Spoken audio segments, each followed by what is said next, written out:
मुज़ाकरात हुए, 2 दिन के मुज़ाकरात थे, मुज़ाकरात भी करते रहे, आप लोगों के पास भी आए, जनाजे भी उठाए, जनाजे पढ़े भी, गोलियां भी बर्दाश्त की, पैदल भी चले, लेकिन अल्लाह ताला का जितना भी शुक्र अदा करें वो कम है कि हम कभी भी न डरे और न तकसीम हुए। तकसीम ना होने की वजह से हमने मजबूत तरीके से मुज़ाकरात किए और उन मुज़ाकरात के नतीजे में हमने बहुत बड़ी कामयाबी हासिल की। हम पहले 12 सीटों के हवाले से बात करते हैं। मैं शॉर्टकट बात करूंगा। किसी को वाम हुआ, किसी साफी को, किसी सहूलतकार को, तो वो पूछ सकता, उसको जवाब दे सकता, क्योंकि मेरे पास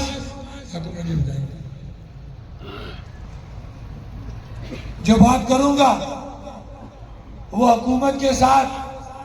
जिसके अंदर 8 वफाकी मिनिस्टर शामिल थे, उनकी मौजूदगी में उनके साइनों से ये एग्रीमेंट साइन हुआ है, जिसको मैं पढ़ के आप लोगों को बयान करूंगा। जब 12 सीटों की बात होती है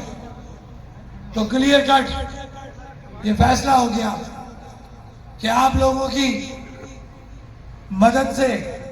आप लोगों की जुर्रत से 12 सीटें खत्म कर दी।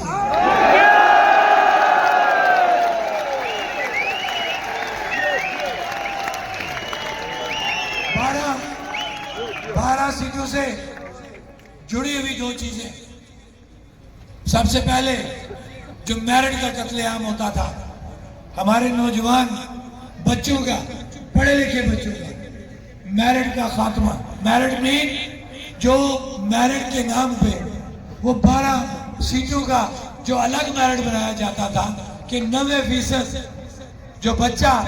नंबर लेके सीट हासिल नहीं कर सकता था, तो कोटे के नाम पे जो मेरिट बनाया जाता था, उन 12 माजरीन सीटों का 60%, 70% वाला सीट ले जाता था। हमारा 90% लेने वाला बच्चा सीट से महरूम हो जाता था। वो कोटा सिस्टम मेरिट का खत्म कर दिया। इसी तरह वो तरक्याती फंड जो करोड़ों रुपए के नाम पे, अरबों रुपए 5 सालों के अंदर इन 12 सीटों के नाम पे 2 नंबर स्कीमों के तौर पे इनकी ब्लैकमेलिंग के चक्कर में इनको दिया जाता था, वो भी खत्म। इससे आगे चलते कि हमारा जो फैसला हो चुका, ये मेरे पास मौजूद है, मैं कोई झूठ नहीं बोलूंगा, कि अब आपकी वो भारी भरकम काबीना जो 35 से 40 मशीरों और वजीरों पे मुश्तमिल थी, अब सिर्फ 20 रह जाएंगे। इसी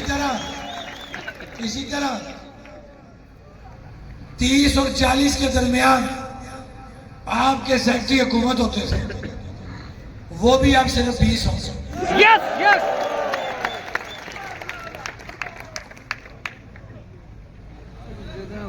दूसरी बात कि जो भी इलेक्शन लड़ेगा या मिनिस्टर बनेगा, तो ये तय हो गया है कि रियासत के अंदर रहने वाला शख्स ही इलेक्शन का और रियासत के अंदर रहने वाला शख्स ही किसी मिनिस्ट्री पे जा सकता है बशूरत दीगर। आप कोई भी रियासत से बाहर बंदा किसी पोर्टफोलियो का कार्य नहीं है।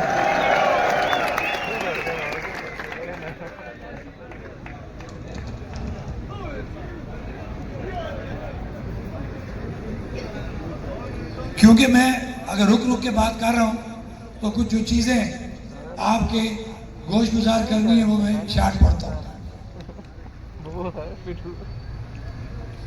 हमारा तालीमी बोर्ड का मसला था,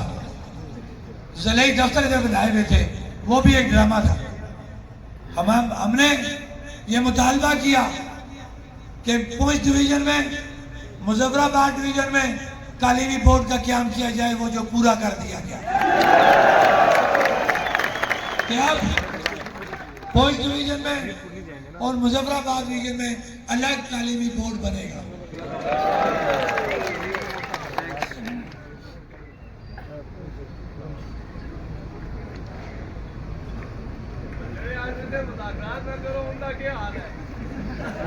हमारा सबसे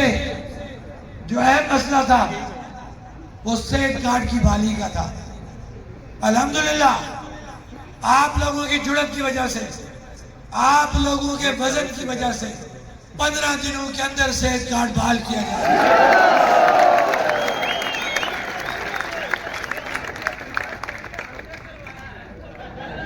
हमारा ये मुतालबा था, हमारे चार्टर ऑफ डिमांड में एक चीज थी, मैं हमेशा अपने बाजुरत बाज़मीर बागैरत आज कहूंगा, उन कौंसलर को मैं मुखातिब करते हुए कहता हूं कि जो एक्शन कमेटी के पंडाल में नहीं आते थे और अपने सियासी आकाऊ, बल्कि मैं कहूंगा नौसरबाजों की वजह से हमें छोड़ के चले जाते थे, यहाँ पे भी नहीं उठते थे, हमारे खिलाफ प्रोपगंडा करते थे, लोगों को जाके मजबूर करते थे कि जम्मू कश्मीर ज्वाइंट अवामी एक्शन कमेटी के इवेंट में नहीं जाना। मैं उनको मुखातिब और साथ में मुझे फख्र है अपने उन बाज़मीर बाजुरत तमाम कौंसल साहिबान से जो हमेशा जम्मू और कश्मीर ज्वाइंट अवामी एक्शन कमेटी के साथ रहे और उसके पिंडालों में मौजूद रहे। एक बात और ध्यान में रखें, इस तहरीक ने बड़े लोगों के पर्दे उठा दिए, बड़ी लाइनों को ड्रा कर दिया कि हमने किसके साथ जीना मरना रखना है, हमने किसके साथ चलना है, हमने किस पे एतमाद करते हुए दिल की बात करनी है। ये चीजें तय हो चुकी है, क्योंकि ये तहरीक किसी एक शख्स की नहीं थी, ये तहरीक आम गरीब आवाम की तहरीक थी। ये जो नीचे बैठे हुए लोग हैं, जो मजदूरी करने वाला बंदा है, जिसकी जरूरत थी सस्ती बिजली सस्ता आटा, ये तहरीक उसकी थी। और जो गरीब की तहरीक के साथ गद्दारी करेगा, रब उसको कभी माफ नहीं करेगा। ये इतनी लंबी तमीज मैंने क्यों बांधी है कि आज वो कौंसलर, वो उनके चेयरमैन, चाहे वो बल्दियाती हैं या जिले हैं, या उनके डिप्टी चेयरमैन, डिप्टी काउंसलर या काउंसलर, आज उनके लिए शर्म का मुकाम है कि तुमने बात सुने सारी कि हुकूमत ने एक कमेटी बनाई, ये पहले हमारे साथ थे और ये सारे, मैं क्या अब इनको मैं क्या बुरा भला कहूं कि सब इन्होंने अपने जमीन का सौदा किया और ये जो हुकूमत ने इनसे डील की, ये उसके मुताबिक अपने फंड की तकसीम पे एग्री हो गए कि वो फंड वो तकसीम क्या थी कि इनके जो फंड जो लोकल गवर्नमेंट एक्ट 1990 के तहत उनका इस्तेमाल करना, वो बल्दियाती निज़ाम का काम था या बल्दियाती काउंसिलर का काम था, उससे विड्रा हो गए और थोड़े से पैसों के ऊपर इन्होंने अपने जमीर का सौदा कर दिया कि वो काउंसिलर जो इस पंडाल में नहीं बैठते थे, मैं उनकी बात कर रहा हूँ, उन काउंसिलरों को सलाम पेश करता हूँ जो इस पंडाल में भी है, मेरे साथ भी खड़े हैं और हमेशा हक और सच की बात करते रहे। अब आज क्या हुआ कि जम्मू और कश्मीर ज्वाइंट अवामी एक्शन कमेटी ने अपने चार्टर ऑफ डिमांड के मुताबिक अपना वो मुतालबा मनवा लिया कि बल्दियाती निज़ाम को मनवन बहाल करते हुए एक्ट लोकल गवर्नमेंट एक्ट 1990 को हाई कोर्ट के फैसले के मुताबिक मनवन अमल दरामद करते हुए तमाम फंड लोकल जो निज़ाम है कौंसल लोग तमाम कौंसल साहिबान को दिए जाए। अब एक सवाल यहाँ पे बनता है कि वो बेज़मीर काउंसलर जिन्होंने सौदा किया अपने काउंसलर निजाम का, क्या उनके अंदर इतनी इखलाकी जुर्रत है कि वो ये कहें कि आप ये फंड आप नहीं लेंगे, ये फंड उन्हीं को दें, उन्हीं बात अमीर बात जुर्रत कौंसलों को दें कि जो एक्शन कमेटी के साथ इस बयानी पे स्टैंड करते थे। तो आज वो लाइन ड्रा हो गई ना कि कौन सा काउंसलर बाजुर्रत बागैरत बाज़मीर है और कौन सा काउंसलर बेज़मीर बेगैरत और मुर्दा वो निजाम के साथ रहने वाला है।